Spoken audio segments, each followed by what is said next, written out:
nobullying.com. The movement against bullying. I'm an educational psychologist. I also have 3 children of my own who are all grown up now, and I really took an interest in bullying and anti-bullying work through my own children experiencing being bullied at school. And I realised what a huge impact that can have, not only on individual children but also on the whole family. My youngest daughter was very badly bullied at school, and it affected us all for quite a long time. I was in a position as an educational psychologist to look into it and to do something about it in terms of supporting children in school. What would be your definition of bullying? Well, bullying is intentional harm or hurt to somebody else, and it usually is persistent.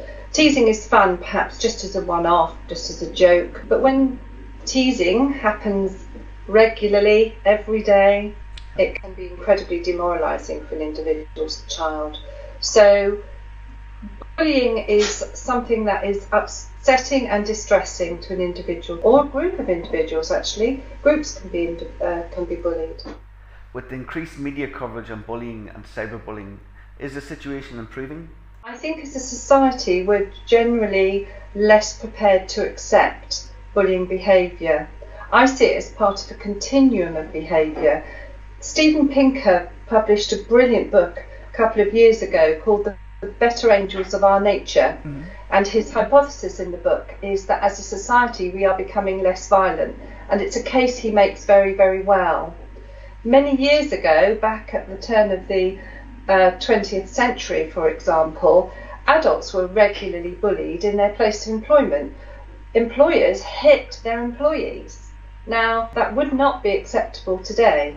As a society, we are generally expecting better standards of behaviour between ourselves, and I see the whole issue of bullying amongst children as just part of that movement to generally improve behaviour within society.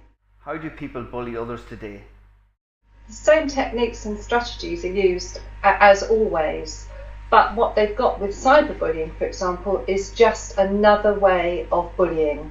So teasing, name-calling, isolation, all those verbal methods of bullying are now used through the ether, through cyberbullying, through text, mobile messages.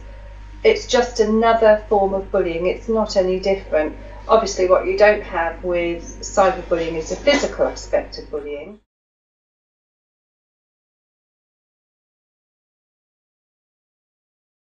Are children and people more aggressive online and offline than they were in the past? I think what happens online is they don't see the immediate reaction. If you're name calling somebody, you can see the body language, so it feels anonymous. And of course we know it's not, and one thing children are not always clear about is the fact they leave an electronic footprint, so anything can be traced back to their computer. It feels worse, I suspect, because children simply cannot escape it.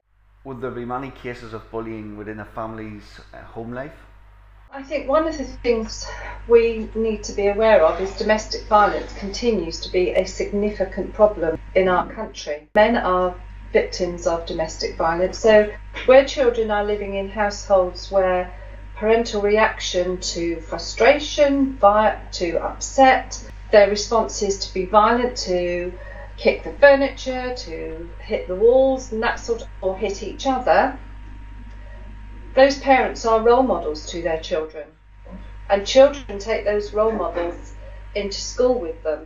And when they're very little, they're watching their parents, they're trying to understand what grown-up behaviour is, and they take these strategies and methods into school. So parents who use violence as a strategy, or who use bullying or emotional bullying as well as physical violence in the home, are acting as very poor role models to their children, and it's little wonder that sometimes these are taken into school. So yes, as you answer, children do see bullying in the home. Domestic violence continues to be a significant problem across all stratas of society. It is not limited to particular social groups. Is social media, mobile phones and easier online access making it easier for bullies? If I can just pick up on the media just for a moment, media is very good in terms of being a role model for bullies. You pick up any magazine, for example, and you will see pictures of celebrities who are there to be poked fun at because they're overweight, because they're wearing the wrong clothes, because they've just been caught on a bad camera angle. None of that is very nice or very pleasant, and a lot of celebrities struggle to cope with it. But it's also giving a message, isn't it? The hidden message is that it is okay to be unkind to these people. So children are confronted with these images and messages all the time. What can schools do to ensure they provide the best education and advice to children or staff on bullying? It's a legal requirement to have an anti-bullying policy. The schools that we have seen that have good things in place, first of all, have a leadership that is committed to being inclusive and to preventing bullying. It's absolutely crucial that this is led from the front by the head and by the senior leader. Without that, it isn't nearly as effective. So that's the first thing. And to develop an ethos where bullying isn't accepted. We were in a school, Newton Farm in Harrow recently, and the children were absolutely adamant that they didn't have bullying. And one little girl said, "It wouldn't be our school if we had bullying." It was lovely, and it was very strong on anti-bullying work. All the language they encouraged children to use, the way they spoke to one another, to schools where they don't have those kind of programs running. Schools can do a great deal. They can do a lot of preventative work. Some years ago, the government had a strategy that was sent to all schools called Social and Emotional Aspects of Learning, and schools have all of that at their disposal. They've been given all that information free. If they're using it, they will be doing some very good anti-bullying work in school. And having peer schemes running in school, it helps children to manage things themselves, which is actually much better. If children can resolve issues at their own level for themselves, without being dependent on the external authority of the teachers, they're going to be much better equipped for when they move out into the wider world. The other thing, of course, which I forgot to mention there, was training, staff training. Many schools duck the issue of bullying, they just don't deal with it.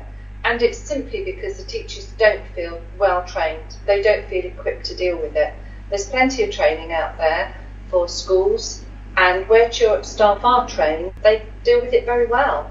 So good leadership, a strong ethos, a high quality anti-bullying policy, and well-trained staff will all contribute to managing issues of bullying in school. What should I be asking to ensure that the school has a good policy and way of dealing with bullying? Look online. Is there anti-bullying policy on the school website?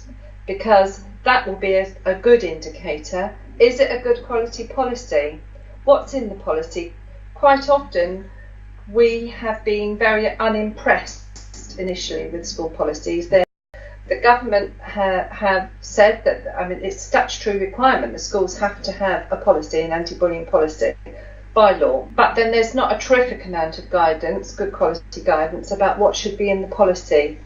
For the quality mark, we would be looking for, first of all, a clear definition. We don't give schools a definition of bullying because we feel that schools need to develop that themselves. All the research on bullying work in schools is that the process of developing the policy is more important than the policy itself. Because in that process of developing and writing the policy, they're all thinking about how to prevent bullying, how to stop it, and thinking about developing a culture within the school about how to stop bullying. So we would look for, apart from the definition, a statement about the ethos within the school. We would look for information about what bullying is. So we would look, in the policy should be information about staff training, so that staff understand what is preventative work in school, and that they have been trained to deal effectively with bullying when it's happened. Staff should be encouraged to challenge inappropriate language and behaviour when they see it. When staff are walking around school, they shouldn't ignore children misbehaving. They should intervene. Staff should be good role models. Watch staff when they are managing children and dealing with them. Are they talking to them politely? Are they talking to the children with respect? As parents, we need to do that. If we role model respect and polite talk when we're talking to children, that's what they'll be giving us back. In the school policy, we've been looking for the fact that the policy had been written in conjunction with all members of staff. That includes the dinner ladies, the midday supervisors, the parents, non-teaching staff, and the pupils. Pupils are a fantastically rich source of information about what goes on in the school. Some schools, for example, do surveys, playground surveys of where bullying might happen. We'd be looking for schools using things like mediation or restorative practice, and also that the school welcome parents, welcome them in and encourage them as part of the school community, because it takes a whole community to raise a child, not just two parents. And children live in a social context, as do we all. So if the broader social context is inclusive and anti-bullying, then that's how children are going to be behaving. What actually do OFSTED inspect around the health and safety in a school? I think it actually very much depends on where the school is and how much in depth an inspection is going to be. But yes, they would be expecting to look at the policy. There isn't a legal requirement for schools to record bullying incidences.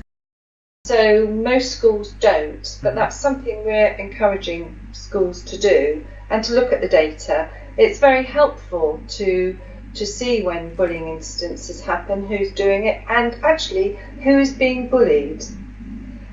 The government have realised that actually when children are bullied and when they are bullies, both can have a significant impact on them later in life. So the outcomes for bullies and the bullied are similar in that they are both at risk of school failure and dropping out.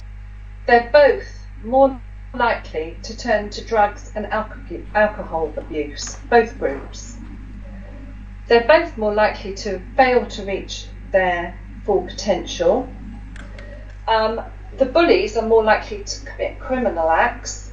The bullied are more likely to need mental health services later on.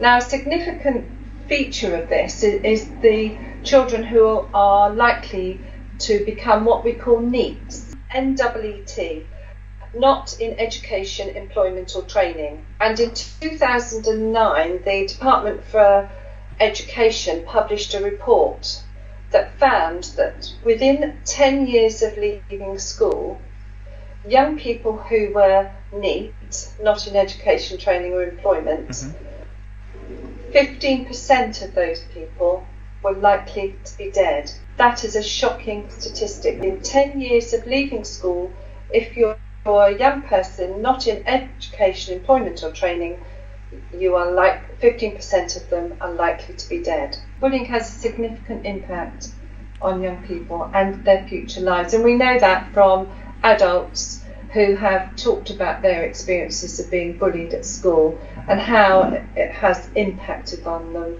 throughout their adult life. What should a school or parent watch out for in a child's behaviour that might be a warning sign? Well, there's all sorts of things. Things like children suddenly having tummy aches and headaches, not wanting to go to school on a regular basis or on particular days. That's classic. My younger daughter was bullied at school and she genuinely had headaches. I could see it on her face. It did make her feel physically ill when she was being bullied. So that's a big sign and found in a lot of children. Marks failing or not putting in work on time, all those sorts of things. It's very interesting when we go in to do work with schools and work directly with children and get them doing role plays and that sort of thing. They almost always do a role play about bullying the boffin. Bullying the children who work hard or the children who are clever, I would say probably always, almost always, definitely, they choose a role play about bullying the boffin. What would you suggest as the best way to have a chat with a child who may have been bullied? Research shows that parents are most likely to be the first people children will tell. Their siblings and then their friends. So actually parents are in the front line there, and that, you know, it's rather nice to know that children are most likely to tell their parents. Parents know their children the best of anybody, so they will be noticing signs, a change in behaviour, just a change in their demeanour, changing what they want to do, suddenly not wanting to go somewhere, or staying in all the time, playing different music. Just look out for different signs and different changes, not feeling so hungry, all of those kinds of little signs, and just broach it with your child. Is there anything wrong, or talk to their siblings and say, is there anything wrong? Have you knowledge of any severe cases and consequences of bullying? Certainly when my child was being bullied, I knew something was wrong. I didn't quite know what it was, and because she always said to me, no, everything's fine, everything's fine. And it was her sister said, actually, she's being bullied at school. And what she did was she started to self-harm, which again at 13 I didn't know about, because she was self-harming at the top of her arm. And of course you don't see 13-year-olds in the shower. So it was she was having a home tutor, and it was her tutor that had a word with me one day, because she had spotted it when she was rolling up her sleeves. My daughter had been very careful to hide it from me. And I discovered she was going on the internet and discovering how to self-harm more effectively. There are internet sites that explain to others about how to self-harm. It's quite shocking, but it was very shocking. The school refused to deal with it, and they did it very badly. They had to confront it one day when we had a phone call to say she'd been taken to hospital because she'd been physically attacked, and they thought her wrist was broken. But again, it was not well dealt with. At no point did she tell me she was bullied. What she said was people were being unkind, they were calling her names. I used the term bullying. And when she went back after her period of time off from being in hospital, her form tutor said to her, now you've got to stop all this nonsense saying you're being bullied. She was absolutely furious because she did not use that term, it was me. The only way we brought it to a stop, unfortunately, was by moving schools. And I said to her she did not have to stay at that school. She thought she was trapped because our nearest secondary school is 10 miles away. The self-harming stopped, and she's never done it since. While she was 13, she thought she had another 3.5 years to live with this bullying, and there was no way out of it for her. Yeah. So by giving her a way out and another option, it brought some light back into her life, and she knew she didn't have to live with bullying. How can we open a door for them so that they can see that they are not trapped? One of the things is, for example, talking to them about their friendship group, encouraging them to make new friends and play with other children, to do different things at break times other than the things that they are choosing to do currently. Very often children will go with the group that's seen as the popular group because they want to be part of the popular group, and children tell me time and again it's the popular kids that often do the bullying, and because bullying is a power issue. So those popular children have power over other children. I saw a very sad little boy recently who was in fact at a private school, and at the end of the session, I was assessing him for dyslexia. At the end of the session I said to his mother, he's talked about the bullying that's happening at school, and she said, yes, I know, and I've talked to the teachers, but they say they're very nice children. Well, they might be nice children, but they're not doing very nice things to her son. And often teachers will say, oh, but they're such nice children. I heard that. They're lovely. Yes, they might be lovely children, but children can be little beasts to one another. And they need help and guidance in terms of how to behave nicely and more appropriately to one another. Bullying has been with us since time immemorial. Probably the most well-known book about it was Tom Brown's School Days. And when you read about things that happened in the public school system back in the 18th, 19th century, life was pretty cruel and pretty hard in those institutions. And some dreadful things happened to children in poorly supervised boarding schools. So bullying is something that has always happened. But as I said earlier, it's something that we are less prepared to accept now. So a parent, I would say, talk to your child, go in and talk to the teachers, tell them that you want your child to be kept safe, ask to have a look at the policy, ask the teachers which parts of the policy they think they're implementing.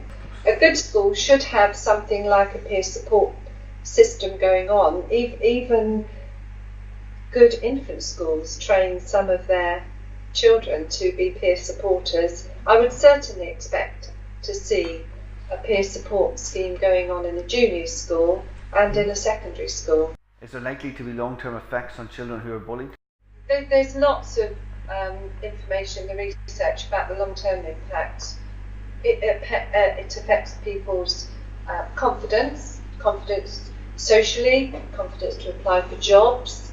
It affects how they react and respond to other people. It ultimately brings breakdown and suicide.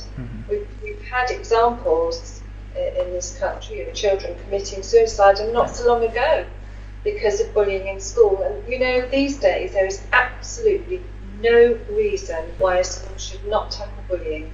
There is plenty of advice. Over the last decade, previous governments have given schools lots and lots of advice about bullying in school and how to manage it. And if they followed that advice, then they would be dealing very successfully with bullying in schools. What techniques do you recommend to deal with bullied children? So I recommend to schools that they use restorative practices. And what happens is, first of all, each person explains what happened from their own perspective and their own point of view. And the rules are that they have to allow each other to have their say. And then each person explains what they were thinking and feeling at the time. Now, this is a really key thing to do. That question, what were you thinking at the time and what were you feeling at the time, is very, very important in this process. The next question they answer is, who else has been affected by what happened and how have they been affected? So when you're dealing with this in school, it can have quite a wide ripple effect when you're thinking about who's been affected. Within families, actually, amongst siblings, again, that can have quite a wide ripple effect. So that's another important question. And then the next one is, what are your thoughts and feelings now? Because both have had the opportunity to explain things from their own perspective. It's probably the most powerful technique that I've used with children and young people. Having practiced it in my own family, I can recommend it for families too. If someone listening to this wanted to talk to you or find out more about what you're doing, how can they reach you or talk to you? Parents are interested in things from a psychological perspective, they can look on my personal website. That's www.teresabliss.com.